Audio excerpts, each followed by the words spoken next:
네, 할렐루야, 반갑습니다. 우리 좌우 앞뒤 인사 한번 하겠습니다. 사랑합니다. 이렇게 한번 인사하십시오. 네, 사랑합니다. 축복합니다. 한번 더 하겠습니다. 예. 날이 갑자기 많이 추워져가지고 저도 여기 내려오기 전에 오늘 청소년부 친구 초청 잔치라서 위에서 운동이 하다가 지금 손이랑 입이 좀 먼 것 같아요. 지금 푼다고 풀었는데 지금 잘 안 풀리는 것 같은데 성령께서 뜨거운 물로 풀어주시리라 믿습니다. 예. 어떤 교회에 담임 목사 청빙 공고가 났어요. 내용은 이렇습니다. 청빙위원회는 담임 목사 자격 요건을 아래와 같이 공고합니다. 해서 10가지를 이렇게 이야기를 했는데, 첫 번째, 설교는 정확히 20분만 하되 할 말은 다 하는 목사. 두 번째, 설교에서 죄는 정죄하지만 사람의 마음은 상하지 않게 하는 목사. 세 번째, 매 주일뿐 아니라 수요 예배, 새벽 기도, 금요 기도회까지 훌륭한 말씀을 전하는 목사. 네 번째, 교회 일도 솔선수범하여 아침 8시부터 저녁 10시까지 열심히 일하는 목사. 점점 들어보여 지금 심각하죠. 다섯 번째, 돈과 명예와 이성 문제가 없는 목사. 여섯 번째, 키는 크고 얼굴은 잘생겨야 하나 제비처럼 생기지 않는 목사. 일곱 번째, 10대와는 언제나 농구할 수 있고 노인들과는 언제나 시간을 낼 수 있는 목사. 여덟 번째, 유머 감각은 풍부하나 언제나 신중하고 실수가 없는 목사. 아홉 번째, 매일 교인들에게 전화 15통 이상을 하되 사무실을 떠나지 않는 목사. 열 번째, 매일 구령의 열정에 불타 전도에 힘쓰되 교회 기도실을 24시간 지키는 목사. 자, 이렇게 청빙 공고가 났는데 그것도 이걸 보고 또 지원한 목사들이 있답니다. 교회가 대형 교회니까 그런 것 같은데 몇 달간 추려가지고 이제 13명의 후보를 딱 최종적으로 선발을 하고 그 중에 한 사람이 청빙이 되었어요. 그래서 청빙위원회에서는 이 최종 보고를 이제 성도들 앞에서 하는데 그 13명의 실명을 밝히고 그 이유를 말합니다. 첫째, 아담 목사. 아담 목사는 좋은 목사이지만 부인이 숲속에서 벌거벗은 몸으로 다닌 사실이 발견됨. 그래서 안 되고, 두 번째, 노아 목사. 120년이나 되는 긴 목회 기간 중에 비현실적이고 낭비적인 방주 건축에만 몰두함. 그래서 안 되고, 세 번째, 요셉 목사.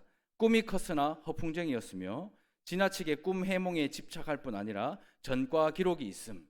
그래서 안 되고, 네 번째, 모세 목사. 온유하고 겸손하나 자주 말을 더듬는 등 의사소통에 문제가 있고 사람들은 살인 혐의 때문에 그의 성격에 많은 의심을 가지고 있음. 그래서 안 되고, 다섯 번째, 드보라 목사. 여자이기에 안 되고, 여섯 번째, 다윗 목사. 최근까지 가장 촉망받는 사람이었으나 이웃의 아내와 간통한 사실이 드러나서 안 되고, 일곱 번째, 솔로몬 목사. 위대한 설교가이지만 여자 문제가 복잡하다는 소문이 있어 여성도들이 싫어해서 안 되고, 여덟 번째, 엘리야 목사. 기도는 많이 하지만 쉽게 낙심하고 좌절하는 성격이라 사람들이 불안해한다. 그래서 안 되고, 아홉 번째, 호세아 목사. 인자하고 다정다감하지만 사모의 사생활이 복잡함. 열 번째, 요한 목사. 열정도 있고 고생도 많이 했으나 메시지가 워낙 직설적이고 아파트에 살지 않고 전원 생활만 고집하여 교회 환경으로 모시기에 곤란함. 11번째, 베드로 목사. 솔직하고 솔선수범하며 능력 있는 설교를 하지만 성질을 죽이지 못하는 다혈질에 결정적인 순간에 배신을 하는 경향이 있음. 그래서 안 되고, 12번째, 바울 목사. 능력 있고 치유의 은사도 있으나 외모가 신통치 않고 미혼이라 여신도들이 매우 부담스러워함. 이렇게 말하면서 12명의 그 후보가 안 되는 이유를 말하고, 마지막 이제 목사님을 청빙하기로 했는데 이름은 가룟 유다 목사입니다. 인내심이 있고 보수적이고 자기 주관이 뚜렷하고 위기의 시대에 교회를 이끌만 하고 특히 유력한 회계사 자격을 가진 PhD 출신이기에 앞으로 교회 재정 문제를 잘 다룰 것으로 믿어 의심치 않으므로 다음 주에 최종 후보로 초청하여 설교를 듣기로 하였습니다. 이렇게 이 청빙위원회가 보고를 마쳤다고 합니다. 제가 방금 우스갯소리로 이렇게 말씀을 드렸고 이게 다 픽션이겠지만 제가 말씀드린 이 말씀이 오늘날 교회와 성도들이 이 목회자에게 거는 기대를 간접적으로 보여주는 것이고, 또 그 자격 요건에 해당하는 사람은 성경에 누가 와도 된다 안 된다? 안 된다네. 여러분들이 가지고 있는 그 마음에 있는 자격 요건, 성경에 있는 인물 누가 와도 자격 미달이에요. 마음에 맞는 목회자가 어디 있겠냐 하는 말입니다. 자, 제가 퀴즈를 하나 내겠습니다. 세상에서 가장 좋은 담임 목사님은 누굽니까? 여러분이 담임 목사죠. 예, 세상에서 가장 좋은 목사는 누굽니까? 뭐 저라고 말하지 않으셔도 됩니다. 여러분들 앞에서 설교하는 목사가 제일 좋은 목사예요. 세상에서 제일 좋은 교회는 어디입니까? 예, 여러분들이 앉아있는 달산교회 우리 교회죠. 그러면 목사에게 제일 좋은 성도는 누구일까요? 지금은 여러분 앉아있는 여러분이 우리에게 제일 좋은 성도입니다. 이 말이 뭡니까? 좋은 눈으로 보면 모두 좋아 보이고 나쁜 눈으로 보면 좋은 게 하나도 보이지 않는 게 사람이에요. 여러분들이 우리 교회를 좋게 보고 목사를 좋게 보면 여러분들은 좋은 교회 다니고 있는 것이고, 여러분들이 목사와 교회를 나쁘게 보면 여러분들은 나쁜 교회를 다니는 거예요. 좋은 교회를 다니느냐 나쁜 교회를 다니느냐, 그것은요 우리의 눈에 달려 있는 것입니다. 담임 목사님께서 22년 동안 달산교회 정말 은혜 가운데 잘 섬기셨고, 이제 은퇴를 앞두고 새로운 담임 목사를 청빙하는 과정 중에 있는 우리잖아요. 우리 교회와 성도에게 필요한 것이 오늘 이 본문의 말씀처럼 모든 일을 원망과 시비가 없이 하라입니다. 오늘 제가 뭐 일부러 이걸 한 건 아니고 빌립보서 말씀을 이제 강해하면서 순서대로 하다 보니까 오늘 이 말씀이 나왔는데, 지난주에 그 일을 겪으면서 제 안에도 원망과 시비가 상당히 많았고, 아마 성도들 여러분들도 그 일을 아시는 분들은 원망과 시비가 많았을 텐데, 하나님께서 오늘 이 말씀을 우리에게 주시는 데는 분명한 이유가 있는 줄로 믿습니다. 우리가 지난 시간을 한번 돌아보면 우리 교회 얼마나 많은 성도들이 이 교회를 떠나갔는지, 또 얼마나 많은 가정들이 이 교회를 떠나갔는지, 그걸 보면요 원망과 시비가 없을 수는 없어요. 하지만 하나님께서 교회를 위해 교회를 흩으셨다라고 생각하고 믿는다면 그것이 원망과 시비가 아니라 감사의 제목이 될 줄로 믿습니다. 그동안 얼마나 많은 원망과 시비가 우리 교회 안에 또 우리 성도 안에 가득했었는지 솔직하게 우리의 심정을 한번 오늘 돌아보기를 소망합니다. 우리 예수님은요 자기를 낮추시고 죽기까지 복종하심으로 우리를 구원해 주셨고, 하나님의 자녀요 하나님의 백성으로 우리를 삼아 주셨습니다. 그리고 우리에게 자기 십자가를 지고 예수님을 따르라 이렇게 명령하셨는데, 우리는 지금까지 신앙생활하면서 서로가 서로에게 십자가를 지게 하려고 싸워왔다는 것을 우리가 주님 앞에 회개하며 고백을 해야 되는 것입니다. 그런 우리에게 이제는요 하나님께서 항상 순종해서 두렵고 떨림으로 구원을 이루라 이렇게 말씀하십니다. 구체적으로 어떻게 이 귀한 구원을 두렵고 떨림으로 이룰 수 있을까요? 그것을 오늘 한번 말씀으로 살펴보기를 소망합니다. 주님이 주신 이 귀한 구원을 어떻게 하면 우리의 삶에 계속 적용하며 이루어가며 살아갈 수 있을까? 하나님이 주인이신 이 달산교회와 새롭게 세우실 이 담임 목사와 함께 신앙생활하는 여러분들은 그럼 어떻게 살아야 하는가? 그것을 오늘 이 말씀을 통해서 함께 살펴보기를 소망합니다. 먼저 첫 번째는요, 원망과 시비를 멈추십시오. 우리 같이 한번 읽어보겠습니다. 시작. 원망과 시비를 멈추십시오. 먼저 성경이 우리에게 말씀하는 것은요 원망과 시비를 멈추는 것입니다. 원망과 시비가 없이 모든 일을 하라라는 것입니다. 시비가 뭡니까? 시비 건다 할 때 시비는 안에서부터 일어나는 거예요. 내면에서부터 따지는 것이 시비입니다. 그 다음에 이제 원망은 내면에서 일어나는 그 시비의 과정을 거쳐서 입으로 나오는 불평이 원망이에요. 원망과 시비라는 것은 마음에서 우러나와 입으로 나오는 것, 그게 바로 시비와 원망입니다. 그러니까 내 마음에서부터 뭔가를 자꾸 따지고 논쟁하고 싶어 하는 그 경향을 멈추고, 혹시 그것에 실패하더라도 입으로 쏟아져 나오는 그것들 하지 않도록 하는 것, 그 원망의 말을 내뱉지 않는 것, 이것이 구원을 이뤄가는 성도의 구체적인 삶이라고 오늘 성경은 우리에게 말씀하고 있습니다. 우리가 무엇이든지 다 그냥 다 받아들이고 좋아해야 한다는 말, 그 말이 아닙니다. 그렇다고 좋은 게 좋은 거라고 그냥 또 다 넘어가라, 그 말도 또한 아닙니다. 성경의 진리를 바르게 알고 분별하라라는 그 뜻인 거예요. 우리는 때로 마음이 아프지만 건강한 비판을 해야 하는 순간이 있습니다. 남들이 듣고 싶어 하지 않는 말 해야 될 때가 있습니다. 때로는 마음 아픈 권면을 사랑하는 마음으로 해야 하는 순간이 반드시 있다라는 것입니다. 그때 분명하게 단호하게 바르게 말해야 원망과 시비가 멈추는 것입니다. 성경의 진리로 바르게 분별하지 못하면 시비와 원망은 결국에 원망과 불평으로 귀결되는데, 이것을 멈추라는 거예요. 우리의 영혼을 바짝 메마르게 하고 황폐하게 만드는 것이 바로 이 원망과 불평입니다. 이스라엘 백성들 보십시오. 40년 동안이나 광야 생활을 했습니다. 하나님은 구름 기둥과 불 기둥으로 먼저 움직여 주셨고 먼저 멈춰 주셨습니다. 만나로 귀하게 먹이셨고 메추라기로 배부르게 먹이셨어요. 물이 없다고 하면 반석에서 물을 내셨고 강도들로부터 지켜주셨고 수백만이 되는 그 이스라엘 백성들을 먹이고 마시고 살려주셨는데 이스라엘 백성들은 우리가 이 출애굽기의 말씀을 보면 원망과 불평을 달고 살아요. 가나안 정탐을 다녀왔을 때는 이 원망과 불평이 극에 달합니다. 내가 지금까지 들었던 거하고 너무 다른 거예요. 아니, 젖과 꿀이 흐른다고 했으니까 얼마나 아름답게 상상을 했을까요? 그런데 이 가나안 정탐을 갔더니 정탐꾼들이 그 가나안 땅을 보니까 엄청난 거인들이 있는 거예요. 너무 두렵고 너무 겁이 나는 거예요.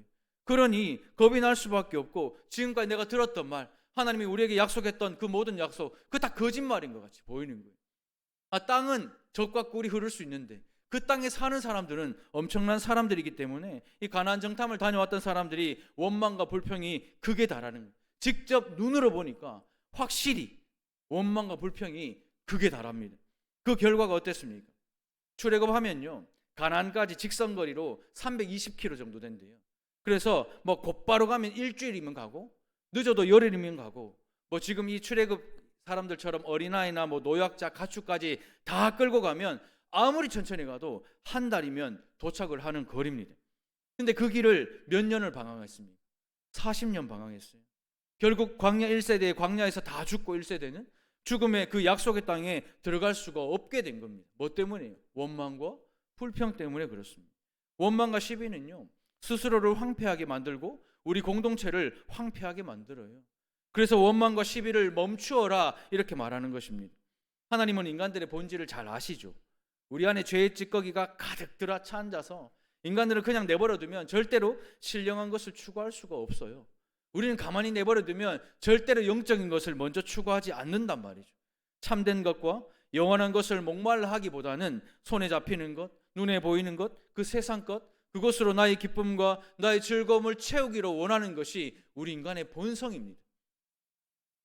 우리는 설교를 아무리 들어도 좋은 말씀 듣는다는 생각이 더 커요. 설교를 듣고 계시해 주는 하나님을 만나서 내가 썩어 없어질 이 세상이 아니라 영원한 하나님의 나라를 사모하고 예수님처럼 살아야 한다. 그것을 본성이 거부를 하는 거예요. 말씀을 들어도 내가 말씀대로 살아야 되겠다. 예수를 닮은 그 삶을 살아야 되겠다. 세상에 나가서도 예수 믿는 사람으로 살아야 되겠다. 그렇게 결단을 하는데 세상에 나가면 우리의 본성이 그걸 거부를 하는 거예요. 예수님 믿으면 복 받아야 되는데 조금이라도 고난이 찾아오거나 문제가 생기면 바로 원망과 시비가 일어나는 게 우리의 삶입니다. 그래서 하나님은 어쩌면 우리를 이 세상 가운데 광야로 데려가시는 거예요. 광야로 가야만 그 원망과 불평이 멈추고 감사할 수 있기 때문에 하나님께서는 우리를 그 광야로 인도하시는 거예요. 지금 새벽 기도 때마다 욥의 말씀을 보면서 최악의 상황이 어떤 것인지, 우리의 삶에 무엇이 최악의 상황인지를 우리가 살펴보고 있습니다. 하나님께서 왜 우리의 상황 속에 최악의 상황을 주실까요? 우리가 예수를 믿고 하나님을 믿고 믿음이 있는데 왜 하나님께서는 눈 뜨면 그 다음날 더 최악이고 그 다음날이 왜 더 최악입니까? 우리 자식들의 삶이 예수 믿는데 점점 더 나아져야 되는데 왜 하루 지날수록 결혼하면 더 문제고 아이 낳으면 더 문제고 살아가는 게 왜 날마다 최악의 순간일까? 믿음이 없이는요, 그것을 이해할 수가 없고 깨달을 수가 없지만 믿음이 있다면 하나님께서는 그 최악의 상황 속에서도 최고의 감사를 허락하기 위해 우리에게 주신 하나님의 현실이고 선물인 줄로 믿습니다. 오늘 본문을 보십시오. 원망과 불평, 그 시비를 그치기 위해서 하나님은 이스라엘 백성들을 광야로 끌고 나가시는 거예요. 하나님께서 우리의 삶 속에 광야를 주시는 것은 우리에게 그 시간을 허락하시는 줄로 믿습니다. 그러나 변치 않는 게 하나가 있어요. 그 거친 광야에서 배도 고프고 목도 마르고 불편한 많은 수고를 감수해야 함에도 불구하고 그 광야 생활에서 우리는 비로소 믿음의 눈이 열리는 거예요. 우리의 영혼이 연단되고 하늘에 속한 신령한 것을 참되게 사모하는 그 하나님의 백성 되도록 하나님께서 우리를 광야로 이끄시는 겁니다. 변하지 않는 진실이 하나 있어요. 우리는 광야에서 그렇게 고생해도 우리 하나님은 전지전능하시고 무소부재하십니다. 믿으십니까? 참 하나님이라고 우리 입술로 고백하면서도 또 우리의 모습을 보면 원망과 불평과 시비가 나오잖아요. 야고보서 3장 10절입니다. 한 입에서 찬송과 저주가 나오는도다. 내 형제들아, 이것이 마땅하지 아니하니라. 이렇게 말씀하고 있습니다. 이것은 마땅하지 않아요. 그래서 멈춰야 하는 거예요. 마음속에 끝없이 시비하는 마음이 생기고 하나님을 향해 불평하고 원망하는데 대놓고 이렇게 하면 혹시라도 하나님이 해코지하실까 봐 불평하지 못해요. 그래서 우회적으로 목사나 장로나 교회 중직자나 혹은 아내나 남편이나 자녀나 부모에게 그렇게 우회적으로 하는 거예요. 자꾸 사람을 건드려서 원망과 시비를 하게 하고 사람을 실족시키는 것이 바로 죄입니다. 원망과 시비의 근원은요, 마음이에요. 마음. 희한하게 100가지 잘해도 하나 못하면 어떻게 돼요? 욕먹어요. 얼마나 그걸로 잡아대는지 막 무서울 정도입니다. 집에서도요, 오랜만에 요리 한번 해주겠다고 막 요리 막 해요. 막 고기 굽고 다 요리가 다 갖다 주면 얼마나 감사합니다. 아내가 눈물 흘리면서 먹어야 되잖아요. 아닌가요? 뭐 하여튼 저희 집은 그래야 돼요. 자, 이렇게 먹고 막 눈물을 감사하다 해야 되잖아요. 근데 여보 고맙다 하고 딱 먹고 나서 뒤돌아서서 그 음식을 한 그 뭐죠? 저지레 해놓은 걸 보면 순간 아니 이것도 치워야죠. 이렇게 얘기하는. 나는 그게 이해가 안 되더라고. 나는 음식을 하러 왔지 이걸 치우라고 온 건 아니거든. 근데 남자가 음식을 하면 당연히 저지레가 되게 돼 있습니다. 남자들 그죠? 그렇죠. 이쪽으로는 많이 안 해보신 것 같아요.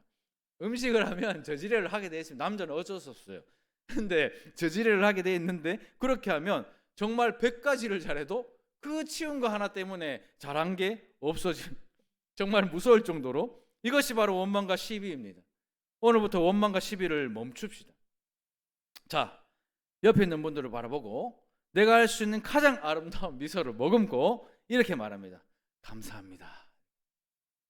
예, 고맙습니다. 이렇게 합니다. 사랑합니다. 이렇게. 제일 마지막으로 제일 중요한 거 이유가 있겠죠. 예, 이유가 있겠죠. 원망과 시비를 멈추려면 말을 바꿔야 돼요. 입에서 나오는 원망과 불평을 멈추는 것이 우리의 구원을 이루어가는 성도의 가장 중요한 삶이에요. 야고보서에서도요, 경건하다 하면서 혀를 다스릴 줄 모르는 사람은 거짓 경건이다 이렇게 말해요. 신앙생활을 아무리 오래 해도 마음에 일어나는 시비를 멈출 줄 모르고 원망을 멈출 줄 모른다면 아무리 시간이 오래되고 아무리 우리가 예수를 믿는다고 이 자리에 앉아 있어도 우리는 예수님을 모르는 거예요. 그래서 간곡하게 부탁을 드리겠습니다. 예수 믿는 시어머니들께서는 며느리들에게 조금 더 다정하고 아름다운 말로 사랑해 주십시오. 아멘 하이소. 예수 믿는 시어머니들 아멘 하십시오. 자, 예수 믿는 며느리들 시어머니에게 조금 더 인내하며 아름다운 말로 사랑해 주십시오. 네. 남자들은 말할 것도 없어요. 아내를 내 몸과 같이 사랑하고 가정의 아이들을 예수님처럼 사랑하십시오. 그게 원망과 시비를 그치는 유일한 방법입니다. 성도 여러분, 여러분들의 교회를 뜨겁게 사랑하고 세우신 목사를 뜨겁게 사랑하고 옆에 있는 성도들을 뜨겁게 사랑하십시오. 그게 원망과 시비를 멈출 수 있는 유일한 방법이에요. 고린도전서 10장 10절입니다. 그들 가운데 어떤 사람들이 원망하다가 멸망시키는 자에게 멸망하였나니 너희는 그들과 같이 원망하지 말라 이렇게 말씀하십니다. 인생을 살다 보면요, 때로는 목이 마를 때가 있고 때로는 배가 고플 때가 있고 대적하는 사람들이 나타날 때도 있고 또 우리가 가는 길이 순탄하지 못할 때가 많아요. 그런데 신앙생활도 똑같습니다. 예수를 믿어도 목이 마를 때가 있고 배가 고플 때도 있고요, 대적하는 사람들이 나타날 때도 있고 우리의 걷는 걸음이 순탄하지 못할 때가 있어요. 이럴 때 멸망하는 자같이 원망하지 말고 원망과 시비를 멈출 수 있는 유일한 방법, 예수님의 그 십자가 사랑, 그 십자가 사랑을 묵상하고 그 대속을 가슴 깊이 생각하면서 두렵고 떨림으로 구원을 이루면서 멸망하는 자가 아니라 축복받는 성도들이 되시기를 주님의 이름으로 축원합니다. 두 번째는요, 생명의 말씀을 밝히십시오. 우리 같이 한번 읽어보겠습니다. 시작.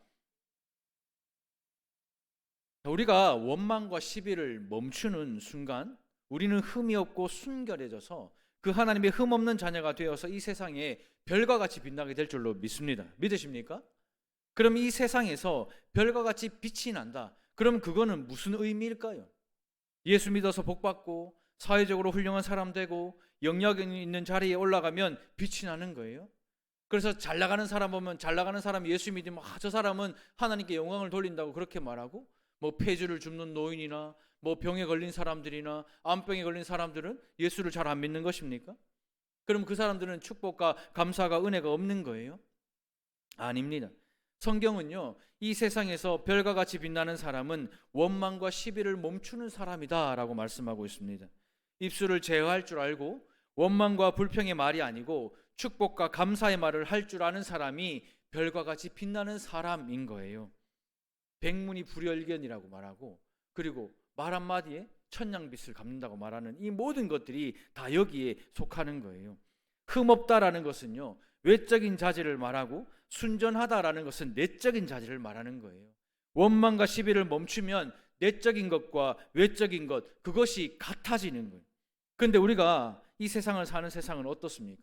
오늘 성경 본문을 보면 우리가 사는 세상은요, 아름답고 행복하고 즐거운 세상이 아니고 어떻게 해요? 어그러지고 거스르는 세상이다라고 그래요. 우리가 두 발을 딛고 살아가는 이 세상은 바로 거스르고 어그러진 세상. 이 세상 속에서 흠없고 순결하게 살아갈 수 있는 유일한 방법은 어그러지고 거스른 이 세상 가운데 생명의 말씀을 밝히는 것입니다. 하나님이 우리 안에 두신 소원은 영혼의 구원이에요. 하나님이 우리에게 주신 소원이 아름답고 행복하고 잘 먹고 잘 살고 예수 믿는 사람으로 인정받고 그렇게 살아가는 것이 아니고, 그런 우리의 삶을 보고 예수 믿지 않는 사람이 예수를 믿고 구원받는 것, 그것이 하나님이 우리 모든 신자에게 주신 마음의 소원인 거예요. 예수님의 십자가 그 대속으로 우리를 구원해 주셨듯이 복음을 듣지 못한 수많은 영혼들이 지금도 사망의 그늘에 앉아 죽어가고 있을 때에, 그 사망의 어둠에 갇혀 갈 길 몰라 방황하고 있을 때에 그들 위해서 우리가 복음을 전하고 그들 위해서 우리가 사랑하는 것, 그래서 하나님이 이 교회를 세우시고 여러분을 빛으로 부르신 거예요. 여전히 빛 가운데 있지 못하고 어둠 가운데 사망 가운데 죽어가는 수많은 영혼들이 얼마나 많이 있습니까? 여러분들 삶을 살다 보면 예수 믿지 않는 사람들이랑 이야기하다 보면 죽겠다는 말 참 많이 해요. 요즘엔 더해요. 정말 죽겠어요. 돈도 없고 사는 것도 힘들고 관계도 안 되고 남편과는 더 힘들고 아내와는 더 힘들고 자식들하고는 진짜 말도 안 되게 힘들고, 그런 세상을 살아가는 예수 안 믿는 사람들이 얼마나 많은 줄 아십니까? 그들을 볼 때 여러분들이 할 수 있는 것, 우리가 할 수 있는 것은요, 예수 믿게 하는 거예요. 복음 전하는 거예요. 그걸 하나님이 우리 마음에 두신 소원이고, 그 말을 우리 입술로 선포할 때에 우리가 빛이 나는 거예요. 우리가 아름답게 빛이 나는 것입니다. 생명의 말씀을 밝히라, 이 번역보다 사실은 생명의 말씀을 굳게 잡으라, 이 번역이 좀 더 원어에 가까워요. 하나님의 말씀에 대한 참된 가치를 보여주고 움켜진 세상을 놓고 하나님의 말씀을 굳게 잡으라, 이것이 바로 세상의 그 생명을 밝혀라 이 말입니다. 생명의 말씀을 세상에 밝히는 것은 그냥 어떻게 밝힌다는 그런 뜻이 아니라 움켜쥔다라는 뜻이에요. 생명의 말씀을 굳게 잡는다라는 뜻입니다. 우리가 이 세상에서 빛으로 아름답게 비추려면 우리가요, 생명의 말씀을 움켜잡아야 돼요. 그런데 지금 우리가 움켜쥐고 있는 게 뭡니까? 말씀입니까? 세상입니까? 말씀이에요, 세상이에요. 여러분들이 이번 주 말씀을 얼마나 보셨습니까? 여러분들이 이번 주 말씀을 얼마나 들으셨어요? 여러분들이 이번 주 말씀을 얼마나 묵상하셨습니까? 말씀을 움켜줘야 우리가 이 세상 가운데 빛으로 밝혀지는데, 말씀을 움켜쥐지 않고 세상만 움켜쥐고 있으니 빛으로 밝혀질 수가 없는 거예요. 예수 믿지 않는 사람들이 우리를 보고 그 빛을 보고 예수께로 나와야 되는데, 우리도 세상을 움켜쥐고 있으니 빛을 발할 수가 없는 것입니다. 지금 우리가 움켜쥐고 있는 이 세상 보십시오. 어둠이잖아요. 이 땅에 있는 삶의 가치를 보십시오. 돈 때문에 사람 죽이고, 돈 때문에 배신하고, 돈 때문에 남편 아내 없고, 돈 때문에 부모 자식 없어요. 돈에 의해 움직이고 돈에 의해 결정돼요. 그래서 더 많은 돈을 가지기 위해서 결국 가장 많이 번 사람이 성공하는 사람이라고 그렇게 세상은 가르치잖아요. 그래서 이 세상에 돈을 향한 목마름이 얼마나 심각합니까? 얼마나 끊임없습니까? 여러분들 이번 한 주간 돈 버느라 그렇게 고생하고 그렇게 힘을 썼는데, 말씀을 붙잡으려고는 얼마나 힘을 썼습니까?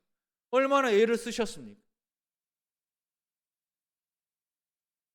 우리 가정 안에서도 먼저 내가 빛이 안 되면 어떻게 자식들에게 빛을 발할 수 있고, 우리 회사에서 내가 빛이 안 되면 어떻게 그 회사 사람들에게 빛을 발할 수 있으며, 우리 공동체에서 내가 빛을 발하지 않는데 어떻게 이 사람들이 그 빛을 볼 수가 있겠냐 말입니다.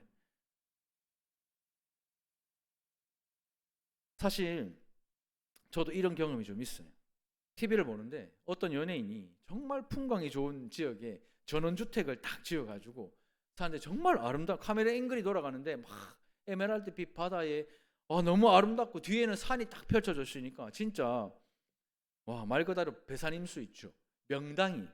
근데 그걸 딱 제가 보고 있다가 정말 무의식적으로 제 입에서 나는 언제쯤 살아보나, 나는 언제쯤 저런 데 살아보나, 이 말이 툭 나오는 거예요. 진짜 그냥 생각하지 않았는데 무의식적으로 나는 언제쯤 저런 데 살아보나. 못 살아요. 목회자로 부름을 받았기 때문에 못 사는데, 그런데 너무 마음에 나는 언제쯤 저런 데 살아보나 이 말이 툭 나오더라고요. 세상은 보면 정말 빛이 아니라 어둠이에요. 그 돈으로 물질로 우리의 눈을 감겨버리고 우리의 정욕을 합리화시키기 위해서 이 세상의 구조를 한번 보십시오. 내가 하면 로맨스고 네가 하면 불륜이. 그게 세상이에요. 이런 세상을 우리는 생명의 말씀으로 밝혀야 되는 거예요. 사람들에게 버젓하게 내놓을 만한 것이 있어야 밝혀지는 게 아닙니다. 교회가 다른 교회보다 버젓하게 잘 서 있고 편의시설 잘 갖춰져 있고 아름답게 모든 것이 잘 이루어져 있어야 이 지역의 빛으로 나는 게 아니란 말이에요. 이 교회가 생명의 말씀을 굳게 잡고 있으면 빛이 나는 거예요. 이 교회에 구성되어 있는 우리 성도가 생명의 말씀을 굳게 잡고 있으면 그게 빛이 되는 거예요. 이 지역 사람들이 그 빛을 보고 오는 거예요. 어떤 소문 날까, 어떤 말이 나갈까, 그거 아무 소용없어요. 하나님이 막아주실 건 막아주시고 내보내실 건 내보내실 것입니다. 그러나 분명한 사실은 성경적으로 말씀을 붙잡으면 하나님께서 빛을 발하게 해주실 거예요. 그걸 믿는 게 신앙이고 믿음입니다. 가난하든 부하든 높든 낮든 재능이 있든 없든 세상의 빛으로 부르신 주님께서 우리로 하여금 세상의 빛을 비추게 하실 줄로 믿습니다. 단 말씀을 굳게 잡아야 하는 거예요. 우리는 반사체입니다. 반사체. 우리 스스로는 빛을 낼 수 없어요.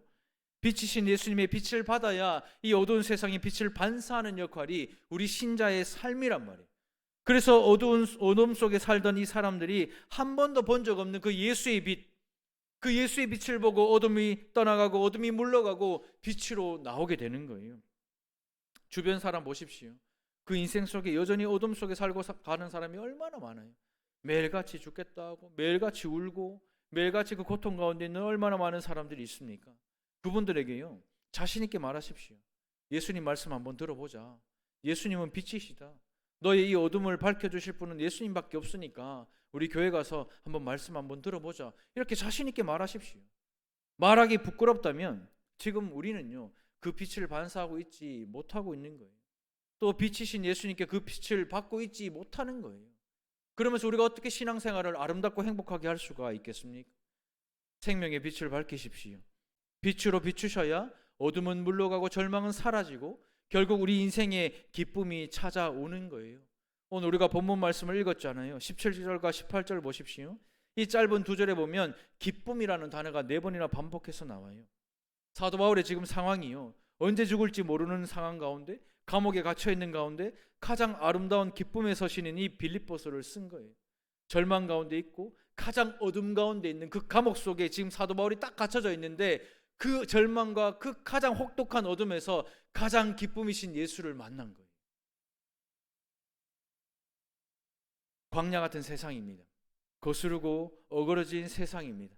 감옥같이 차가운 것 같고 그런 우리의 삶에서 가장 뜨거운 예수님의 사랑, 그 사랑 빛을 받아서 기쁨을 회복하고 나도 살고 우리가 살아나는 그런 교회와 성도들 되시기를 주님의 이름으로 축원합니다.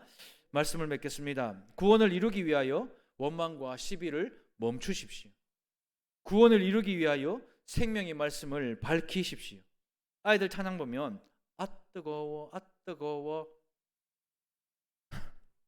이래 손발이 다시 주님의 사랑입니다. 자, 아 뜨거워 아 뜨거워. 그래요. 주님의 사랑은요, 이 호떡 나온 거 누굽니까? 주님의 사랑은 이렇게 뜨거워요. 우리를 가만히 내버려 두지 않습니다. 그게 하나님의 사랑이에요. 그 주님의 사랑을 깨닫으시고요, 그 뜨거운 예수님의 그 십자가의 대속을 깨달아서 원망과 시비를 다 이제는 멈추고요, 이제 우리가 새 사람이 되었으니까 이제는 어둠에서 나와 생명의 말씀으로 나와 우리 가정과 교회와 나라와 민족을 밝히는 우리 달산교회와 우리 성도들 되시기를 주님의 이름으로 축원합니다. 우리 시간 말씀을 생각하면서 함께 기도하겠습니다. 우리 한번 이렇게 기도할까요?